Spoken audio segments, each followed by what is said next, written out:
Hormuz കടലിടുക്കിൽ അമേരിക്കയ്ക്ക് മരണക്കിണി ഒരുക്കി ഇറാൻ. കടലിടുക്കിലൂടെ കടന്നുപോയാൽ കപ്പലുകൾ പൊട്ടിത്തെറിക്കുമെന്ന് ഭീഷണി.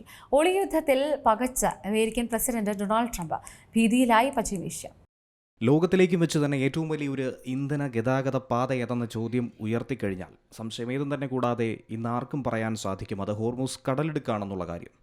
ലോകത്തിൻ്റെ ഊർജ്ജനാഡി എന്ന് തന്നെയാണ് ഹോർമുസ് കടലിടുക്കിനെ വിശേഷിപ്പിക്കുന്നത്. വീണ്ടും ഒരു പടക്കളമായി യുദ്ധക്കളമായി മാറുന്നു ഹോർമുസ്. ഈ പ്രതിസന്ധി അമേരിക്കയോ ഇസ്രയേലിനെയോ ഇറാനെയോ മാത്രമല്ല, ലോകരാജ്യങ്ങളെ മുഴുവൻ പിടിച്ചു കുലുക്കുന്നു. ഇനി നടക്കുന്ന ഏറ്റുമുട്ടൽ അതുതന്നെയാണ് ഏറെ ശ്രദ്ധേയമാകുന്നത്. അത് വ്യോമാക്രമണമോ കരയുദ്ധമോ അല്ല, മറിച്ച് അതൊരു സമുദ്രയുദ്ധമാണ്. അതായത് ഹോർമുസ് കടലിടുക്കിലൂടെ കടന്നു പോകുന്ന കപ്പലുകളൊക്കെ തന്നെ പൊട്ടിച്ചിതറുമെന്ന രീതിയിലുള്ള വാർത്തകൾ നേരത്തെ പ്രചരിച്ചിരുന്നു. അതിന് കാരണം കടലിനടിയിൽ IRGC ഒളിപ്പിച്ചിരിക്കുന്ന മൈനുകളാണ്. പാകിസ്ഥാനിൽ നടന്ന സമാധാന ചർച്ചകൾ വഴിമുട്ടിയതോടെ ഇറാൻ വിതച്ച ആയിരക്കണക്കിന് മൈനുകൾ നീക്കം ചെയ്യാനുള്ള ഒരു വലിയ ദൗത്യത്തിലാണ് അമേരിക്കൻ സെൻട്രൽ കമാൻഡ് ഇപ്പോൾ. അത്യാധുനിക അണ്ടർ വാട്ടർ ഡ്രോണുകളും ഹെലികോപ്റ്ററുകളും ഒക്കെ തന്നെ രംഗത്തിറക്കിയാണ് ഈ ദൗത്യത്തിന് മുന്നോട്ട് ചുക്കാൻ പിടിക്കുന്നത്. MK-18, മോഡ് 2, കിങ് ഫിഷ് തുടങ്ങിയ ടോർപിഡോ ആകൃതിയിലുള്ള ഡ്രോണുകളാണ് ഈ ദൗത്യത്തിലെ പ്രധാനികൾ.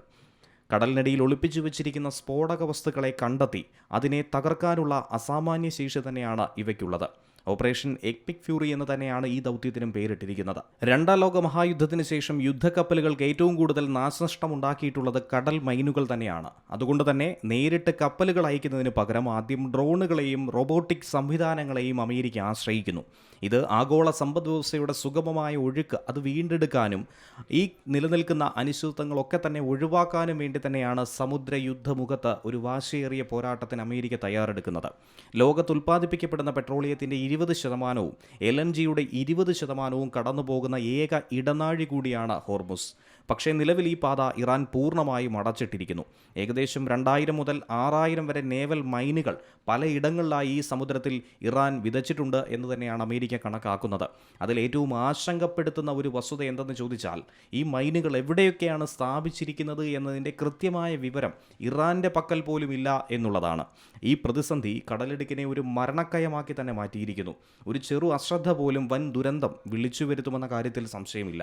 അമേരിക്ക ഇസ്രയേൽ സംയുക്താക്രമണത്തിന് പിറകെ ഇറാൻ ഹോർമുസ് അടച്ചുപൂട്ടിയിരുന്നു. ഇതുവഴി കടന്നു പോകുന്ന കപ്പലുകളെ തകർക്കുമെന്ന് ഭീഷണിപ്പെടുത്തിയിരുന്നു. കപ്പലുകളുടെ വഴി തടസ്സപ്പെടുത്താൻ വേണ്ടിയാണ് ഹോർമുസിൽ പലയിടത്തായി മൈനുകളും നിക്ഷേപിച്ചത്. പക്ഷേ എവിടെയൊക്കെയാണ് ഈ മൈനുകൾ സ്ഥാപിച്ചിരിക്കുന്നതെന്ന് ഇറാന് തന്നെ ഇപ്പോൾ തിരിച്ചറിയാൻ കഴിയുന്നില്ലെന്നാണ് അന്താരാഷ്ട്ര മാധ്യമങ്ങൾ റിപ്പോർട്ട് ചെയ്യുന്നത്.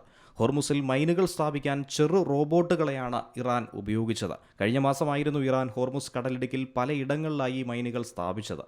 എന്നാൽ എവിടെയൊക്കെ സ്ഥാപിച്ചു എന്ന കാര്യം രേഖകളിൽ ഇറാൻ സൂക്ഷിച്ചിട്ടുണ്ടോ എന്ന കാര്യത്തിൽ വ്യക്തതയില്ലെന്നാണ് പറയുന്നത്. ചിലയിടങ്ങളിൽ ഇറാൻ രേഖപ്പെടുത്തിയെങ്കിൽ പോലും ആ രേഖപ്പെടുത്തിയ സ്ഥലങ്ങളിൽ നിന്നും അവ ഒരുപക്ഷെ പല മേഖലകളിലേക്ക് ഒഴുകിപ്പോയിരിക്കാനുള്ള സാധ്യതകളും തള്ളിക്കളയുന്നില്ല. അതുകൊണ്ട് തന്നെ ഇവയെ കണ്ടെത്തുക എന്ന് പറയുന്നത് ഒരു പ്രയാസകരമായ ദൗത്യം തന്നെയാണ്. 800-ലധികം കപ്പലുകളാണ് ഇപ്പോൾ ഈ മേഖലയിൽ കുടുങ്ങിക്കിടക്കുന്നത്. ഇതിൻ്റെ ഫലമായി ആഗോള വിപണിയിലടക്കം എണ്ണവില ബാരലിന് $100 മുകളിലേക്ക് കുതിച്ചുയരുന്നു. ഈ പ്രതിസന്ധി മറികടക്കാൻ വേണ്ടി തന്നെയാണ് അമേരിക്ക പുതിയൊരു സുരക്ഷിത പാത എന്ന രീതിയിൽ ഹോർമുസിനെ വീണ്ടെടുക്കാനുള്ള ശ്രമങ്ങളിലേക്ക് കടന്നിരിക്കുന്നത്. International desk, C Malayalam news. ഏറ്റവും പുതിയ വാർത്തകളും വിശേഷങ്ങളും വിരൽത്തുമ്പിലറിയാൻ സി മലയാളം ന്യൂസ് എല്ലാ ഡിജിറ്റൽ പ്ലാറ്റ്ഫോമുകളിലും ലഭ്യം.